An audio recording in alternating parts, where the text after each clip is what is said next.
एक दिन शाम का समय, प्रदोष का दिन, प्रदोष काल, भगवान देवाधिदेव महादेव माँ जगतजननी पार्वती जी के साथ में भ्रमण कर। देखिए, अगर प्रदोष का व्रत नहीं कर सकते, प्रदोष के दिन आप व्रत नहीं कर सकते, मान लो आपसे भूखा नहीं रहा जाए, प्रदोष का व्रत नहीं कर सकते, प्रदोष के दिन आप भूखे नहीं रह सकते, मंदिर भी नहीं जा सकते, दिया भी नहीं लगा सकते, तो शिव महापुराण की कथा कहती है कि प्रदोष के दिन, प्रदोष काल में अपने ही दरवाजे के पास देवाधिदेव महादेव का स्मरण कर लक्ष्मी की वृद्धि के, कार्य सिद्धि के, संपदा को प्राप्त करने के लिए आप अपने ही दरवाजे के पास में एक दीप लगा सकते हैं। कौन से दिन? प्रदोष। उससे 1000 गुना शिवलिंग में बल की प्राप्ति होती है।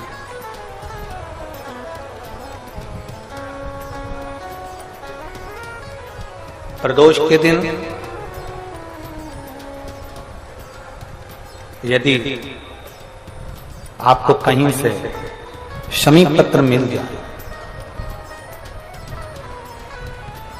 प्रदोष के दिन यदि कहीं से आपको शमी पत्र मिल जाए और प्रदोष काल में, प्रदोष का जो समय होता है, शाम का जो समय होता है प्रदोष काल, 4 प्रदोष 5 प्रदोष आप कर देखिएगा कि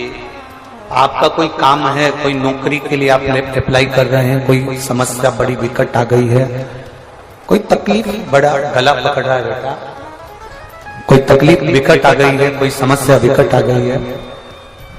प्रदोष के प्रदोष काल में अगर एक शमी पत्र भी आप घर के शिवलिंग को, अब ये करने के लिए आपको मंदिर के शिवलिंग नहीं जाना, अपने घर में जो शिवलिंग, चाहे वो स्फटिक का हो, पारद का हो, कंकर शंकर का हो, लकड़ी का हो, जो शिवलिंग तुम्हारे घर में, कांच का हो, चाहे वो नर्मदा के कंकर का हो, नर्मदेश्वर हो, पाषाण का हो, जो शिवलिंग, चांदी का हो, सोने का हो, तांबे का हो, पीतल का हो, जो शिवलिंग तुम्हारे, एक शमी पत्र यदि आप भगवान शंकर के शिवलिंग पर समर्पित कर रहे हो और उस शमी पत्र को उठाकर रात्रि को 9:15 की जो एक मुहूर्त होता है, एक समय होता है, जिस समय पर हम अपने मन की बात भगवान शंकर को कहते हैं, पूर्व में भी इसका वर्णन हम कर चुके हैं कथाओं में, उस 9:15 पर वो शमी पत्र को उठाकर एक कागज में, एक कटोरी में उसको रख देते। 4 या 5 प्रदोष के उस शमी पत्र को अपने पास में रखिए और जिस कार्य के लिए जा रहे हो उसको जेब में ऊपर के भाग में उसको रखकर लेकर जाइए, आपका वो कार्य सफल होकर ही रहेगा, वो रुक नहीं सकता। उस शमी पत्र में इतना बल होता है, प्रदोष का जो शमी पत्र होता है वो बड़ा बलवान होता है, बड़ा एक पत्र है। 2 चीजें बड़ा स्मरण में रखिएगा, एक वैशाख महीने में मट्टी के पात्र का जल, जब वैशाख का महीना आए ना, जितने यहां बैठे और जितने आस्था चैनल पर सुन रहे हो, जितने फेसबुक यूट्यूब पर कथा श्रवण कर रहे हैं, जितने मोबाइलों पर देख रहे हैं, प्रयास करना, वैशाख के महीने में मिट्टी के पात्र में जो रात्रि भर जल रखा हो, मिट्टी के पात्र में, अगर आपके पास में घड़ा हो, हंडा हो, नी हो, तो दिया हो, दीपक हो, कुल्लड़ हो, कोई भी तुम्हारे पास में जो मिट्टी का पात्र, उसमें जल भरना। वो जल वैशाख के महीने की किसी भी सोमवार के दिन, किसी भी सोमवार के दिन, वैशाख महीने या किसी प्रदोष के दिन या वैशाख महीने के शिवरात्रि के दिन, वो मिट्टी के पात्र का जल अपने घर के प्रत्येक व्यक्ति का स्पर्श कराकर उस मिट्टी के पात्र के जल को तांबे के पात्र में डाल लीजिए और घर के प्रत्येक व्यक्ति का स्पर्श करा लीजिए और शंकर भगवान पर कुंदकेश्वर महादेव के नाम से समर्पित करिए। कुंदकेश्वर महादेव, कभी जीवन में पीछे पलट कर देखने की जरूरत नहीं पड़ेगी, आप उन्नति की सीढ़ी की ओर बढ़ते चले जाओगे। किसी भी प्रदोष के दिन, प्रदोष काल में एक बार लगा दे, उसके बाद में अपनी कामना कर बेलपत्री। एक छोटा सा उपाय अवश्य करिए। अगर बच्चे कोई एग्जाम में बैठ रहे हैं या कंपटीशन एग्जाम है या नौकरी के लिए अप्लाई कर रहे हो, मान लो